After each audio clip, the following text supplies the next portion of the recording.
Hi everyone, welcome back to the Bong academy YouTube channel. আমি তোমাদের সৌমেন দা।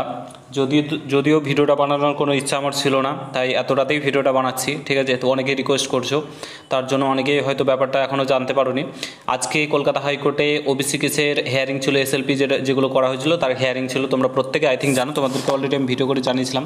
তো আজকে আমরা সবুজ সংকেত পাওয়ার আশায় ছিলাম যে আজকে হয়তো কোনো একটা সবুজ সংকেত পাওয়া যাবে, কিংবা কোনো কিছু ভালো একটা স্টেপ কলকাতা হাইকোর্ট নেবে, যাতে আমাদের এক্সামগুলো ডাব্লিউবিপি কেপি ডাব্লিউবিপি এসআইয়ের এক্সামগুলো যাতে খুব তাড়াতাড়ি নেয়, রাজ্য সরকার চাপে ফেলে হয়তো কোনো একটা পজিটিভ দিক উঠে আসবে, ঠিক আছে। এর সাথে আমরা ছিলাম।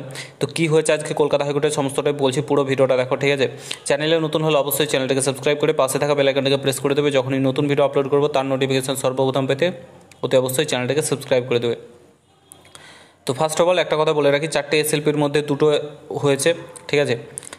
4টে আইটেমের মধ্যে 2টো আইটেম, প্রথম যে 2টো ছিল ওবিসি কেসেরই 2টো শুনেছে কলকাতা হাইকোর্ট। তারপরে যেগুলো অ্যাকচুয়ালি বলার সেগুলো বলেছে, ওগুলো আমাদের মেনলি অতটা গুরুত্ব না। মেনলি আমাদের যেটা ছিল ডাব্লিউবিপি আরবি পিএসসির যে এক্সামগুলো আটকে রয়েছে সেগুলো নিয়ে, তো সেগুলো কিন্তু ওঠেনি।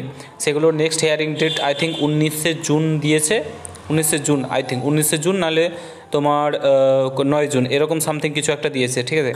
তো নেক্সট হিয়ারিং ডেট দিয়ে দিয়েছে, মানে আরও 1.5 মাস আবার পিছিয়ে গেলো। সেই ব্যাপারটা একই, যে তোমার যে সুপ্রিম কোর্টে যে কেসটা চলছে ওবিসি কেসের, সেই কেসটা আর এই কেসটা একই হয়ে গেল মোটামুটি ব্যাপার।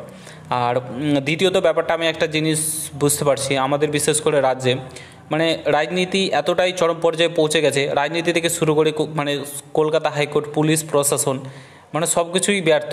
আমার স্টুডেন্টদের কথা, ছাত্র সমাজের কথা, চাকরি প্রার্থীদের কথা অ্যাকচুয়ালি কেউ ভাবছেই না, ঠিক আছে। কারো কাছে ভাবার সময় নেই যে এত বছর ধরে এই জিনিসটাকে প্রশ্নই করছে না যে এত বছর ধরে ছেলেমেয়েরা বাড়িতে বসে আছে, 1.5 বছর ধরে কোনো নিয়োগ হচ্ছে না, এই কথাটা কেউ ভাবছে না, ঠিক আছে।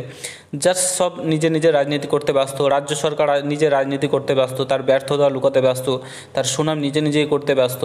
কলকাতা হাইকোর্টও সমস্ত কিছু, সুপ্রিম কোর্টও সমস্ত কিছু দেখছে, মার খাচ্ছে কারা? ছাত্র সমাজ, ঠিক আছে।